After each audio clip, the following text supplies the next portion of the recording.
आज पुनः हम सबके महापुण्य का उदय हुआ है।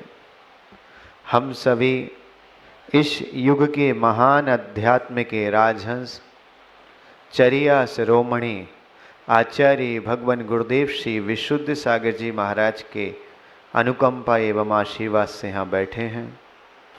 सर्वश्रेष्ठ क्या है? सर्वश्रेष्ठ कौन है और सर्वश्रेष्ठ कहाँ है और सर्वश्रेष्ठ व्यक्ति कब होता है और सर्वश्रेष्ठ व्यक्ति हमें होना चाहिए कि नहीं? 5 बातें। सर्वश्रेष्ठ होने का विकल्प केवल मनुष्य जाति को ही प्राप्त है, संसार में और किसी को प्राप्त नहीं है परेश भाई। सर्वश्रेष्ठ होने के भाव विकास भैया केवल मनुष्य जाति को प्राप्त है और किसी को है ही नहीं। आप वनस्पति के पास जाएं, वो श्रेष्ठ नहीं हो सकती। और कोई वनस्पति जैसे तुलसी जैसा पवित्र है, पूजनीय हो सकते हैं।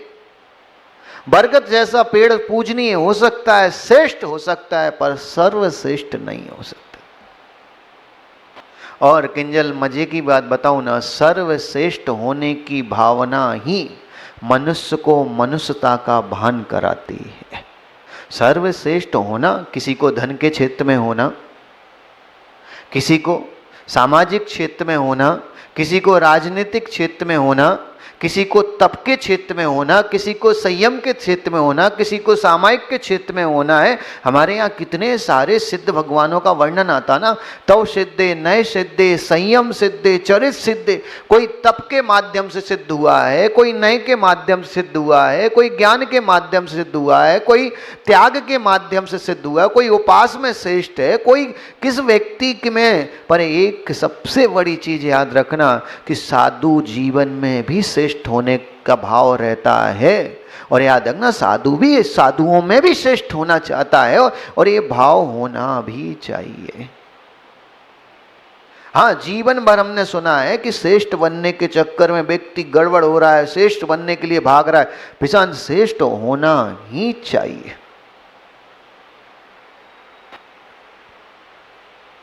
और मजे की बात बताऊं ना दिनेश भैया, गौतम भैया, श्रेष्ठ होने के भाव ही व्यक्ति को कार्य करने के लिए मजबूत करते हैं। हाँ नेमी भैया, श्रेष्ठ होने के भाव ही व्यक्ति को कार्य करने के लिए मजबूत करते हैं। जो व्यक्ति अश्विन सोच के बैठा मेरा जीवन तो जैसा है वैसा ही है, मैं तो संतुष्ट हूं, विश्वास रखना वो व्यक्ति जीवन नहीं जी रहा, उसका जीवन अभिश्राप है, दोष है। और ऐसा हमने ऐसा आचार्य भगवान सोमदेव सूरी महाराज कह रहे हैं, अभिश्राप कह रहे हैं। केशु भैया क्या कह रहे हैं? अभिश्राप है जिस व्यक्ति में श्रेष्ठ होने के भाव नहीं है। कई लोग अपन सुनते ना जीवन में, अरे हमारे पास हम तो जैसे हैं उसमें ही आनंद है, हमें कोई लेना देना नहीं है। ये विश्वास रखना, ये मनुष्य जाति पे अभिश्राप है। मनुष्य होना, कम पैसे के साथ जन्म लेना, विश्वास रखना ये पाप नहीं है। कम पैसे के साथ पूरा जीवन निकाल देना ये मनुष्य जाति का पाप है। अज्ञान के साथ पैदा होना ये पाप नहीं है, अज्ञान के साथ पूरा जीवन निकाल देना ये पाप है। तप नहीं करना ये पाप नहीं है, तप बिना किए पूरा जीवन निकाल देना ये पाप है। आप कल्पना करो, कितने लोग ऐसे जीवन में देखे हैं, वो चाहें तो कुछ भी कर सकते अभिषेक बाबू, कुछ भी, लेकिन डर कैसे होगा, क्या होगा। और सबसे बड़ी चीज बताऊं ना, सबसे बड़ा दोष सर्वश्रेष्ठ होने में उन्होंने लिखा है, जो व्यक्ति अपने भाग्य के भरोसे जीता है, दिनेश भैया, जो व्यक्ति अपने भाग्य के भरोसे जीता है वो व्यक्ति कभी भी श्रेष्ठ बन ही नहीं सकता। कौन से तीर्थंकर के भाग्य में लिखा था कि वो तीर्थंकर प्रकृति का वंद करेगा? भाग्य को कभी भी रोना मत रो। नहीं, मेरे तो भाग्य में ही नहीं है, मैं तो कर ही नहीं सकता।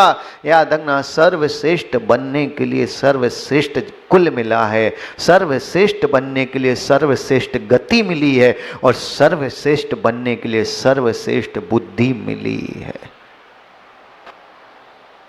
जैन आगम उठा लो, वैष्णव परंपरा उठा लो, साइंस को उठा लो, आज तक आपने किसी ग्रंथ में सुना है कि देवों की बुद्धि श्रेष्ठ है कि मनुष्य की बुद्धि श्रेष्ठ है? हाँ प्रशांत, आश्चर्य लगेगा, देव को जन्म से, भावेश भाई, देव को जन्म से अब्धि ज्ञान है, अब्धि ज्ञान जन्म से है। और ऐसा नहीं छोटा मोटा देव भी हो ना, आप एक कल्पना करो कि छोटा सा देव होता ना प्रशांत, बिल्कुल मतलब बोलते थर्ड में भी थर्ड क्वालिटी, जिसको आगम में एक शब्द दिया है देव दुर्गति। फतेहलाल जी, ऐसे छोटे मोटे देव की भी, तेजू भैया, छोटे मोटे देव की भी 32 देवियां होती हैं। और एक कल्पना कर लो, तुम्हारी एक है तो इतना खर्चा है, वहां 32 है। आपकी बात नहीं कर रहा हूं, मां देवी की कर रहा, बुरा नहीं मानना है। और हम तो कुछ भी बोले बुरा लगे तो क्या नाम, दूसरे गांव वालों को सुना रहे, तुम्हें थोड़ी। आप कल्पना करो 32 देवियां, और केशु भैया, एक देव सामान्य से 100 लोगों को मार सकता है, और 100 लोगों की जब तक मृत्यु नहीं आए उसको एक्सीडेंट आदि अकाल मरण से बचा सकता है एक साथ। एक सड़े से सड़े देव में इतनी सामर्थ होती है। अब आप कल्पना करो परेश भैया, लेकिन उससे भी श्रेष्ठ बुद्धि किसकी कही? मनुष्य की कही। कभी कभी विचार करके देखो, ये मनुष्य की बुद्धि सर्वश्रेष्ठ क्यों कही? एक छोटी सी बात, हम यहां आए, हमारी भावना है, बोलने प्रशांत, हम अहमदाबाद आए हैं, हमारी भावना है दिनेश भैया कि तुम सब मुनि बन जाओ।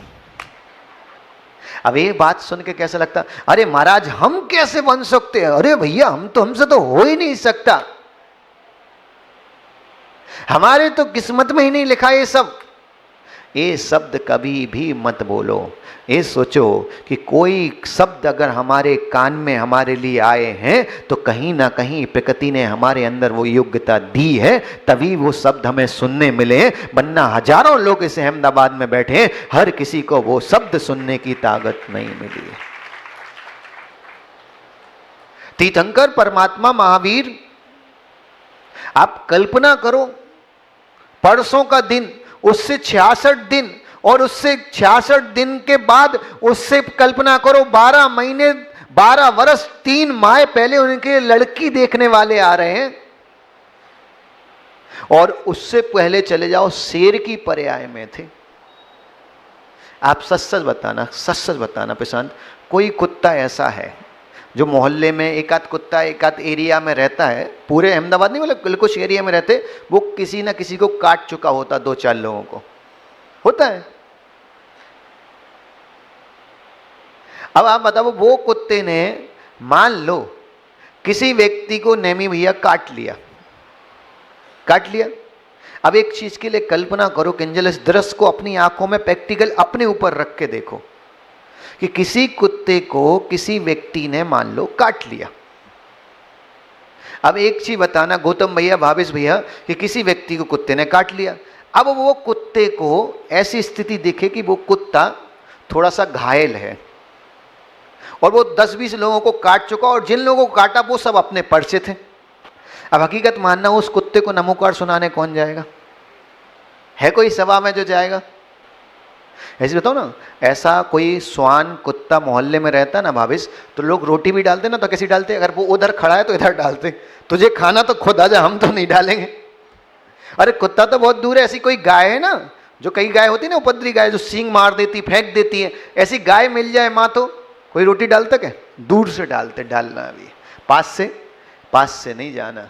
आप कल्पना करके देखो फतेहलाल जी, एक उन दो मुनिराज की धन्य दशा तो देखो, जिसने एक शेर में श्रेष्ठ व्यक्तित्व देखा है। याद रखना, अगर मुनिराज शेर में व्यक्तित्व श्रेष्ठ देख सकते किंजल, कोई गुरु अगर तुमसे जीवन में बोले कि दीक्षा ले लो, ये मत बोलना कि नहीं गुरुदेव मेरे भाग्य में नहीं है, मेरे से नहीं हो सकता। तुम तो ये बोलना गुरुदेव आपने बोला तो नियम से मेरी दीक्षा होगी, समय लगेगा लेकिन नियम से मेरी दीक्षा होगी।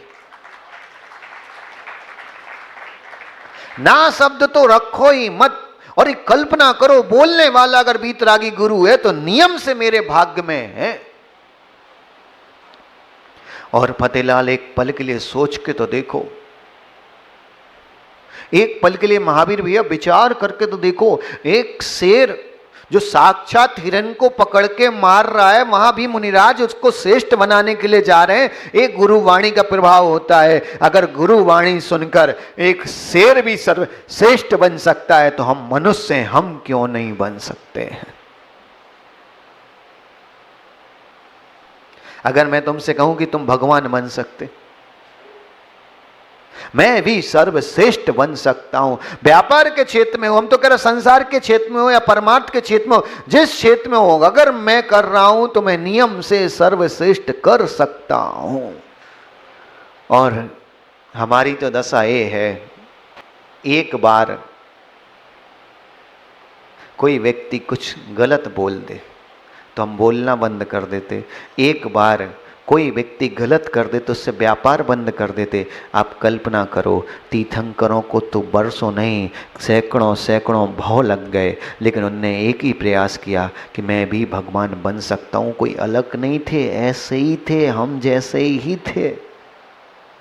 तीर्थंकर बनने के बाद राजा महाराजा बने हैं, उसके पहले बने हैं। कई पर्यायें तो ऐसी भी तो है ना तीर्थंकरों की, जिनके पास मनुष्य जाति में जन्म लेने का प्रशांत भोजन की व्यवस्था नहीं थी।